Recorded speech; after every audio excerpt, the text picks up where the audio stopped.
Hi, I am Dr. Kondapalli Swami, neurophysician, Ashwini Hospital, Ellareddipeta.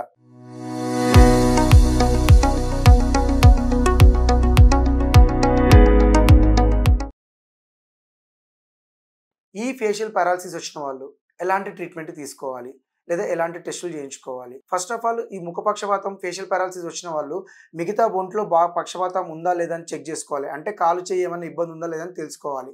So దానికోసం మీరు దగ్గరున్న neurologist కానీ మా అశ్విని హాస్పిటల్ కానీ వస్తే మీకు మేము డిఫరెన్షియేట్ చేయగలము. సిటీ, ఎంఆర్ఐ అవసరం అవుతుంది పేషెంట్కి అవసరాన్ని బట్టి. నెక్స్ట్ ఎలాంటి ట్రీట్మెంట్ ఇవ్వాలి?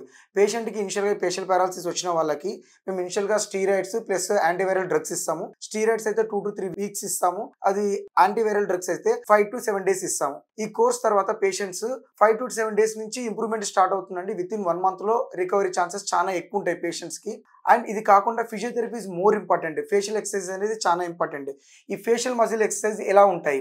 స్ట్రాతో వాటర్ పీల్చడము, లేదంటే బెలూన్స్ ఊదడము, మరియు క్యాండిల్స్ని ఊదడము, వెలిగించిన క్యాండిల్స్ని ఆపేయడం అనమాట గాలి ద్వారా.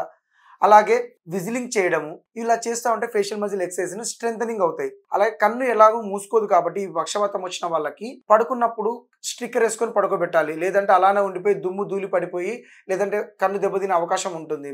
అలాగే వెహికల్ మీద జర్నీ చేస్తున్నప్పుడు కానీ ఏదైనా బస్సులో జర్నీ చేస్తున్నప్పుడు కానీ కంప్లీట్ కవర్ చేసే గాగుల్స్ పెట్టుకోవాలి. అద్దాలు పెట్టుకుంటే దుమ్ము ధూళి గాలి గట్టిగా తగిలే అవకాశం ఉండదు. అండ్ ఈ కన్ను ఓపెన్ కాని వాళ్ళకి కన్ను ఐ డ్రై అయ్యే అవకాశం ఉంటుంది. సో వాళ్ళకి రిఫ్రెష్ ఐ డ్రాప్స్ వాడితే చాలా మంచిది. Thank you.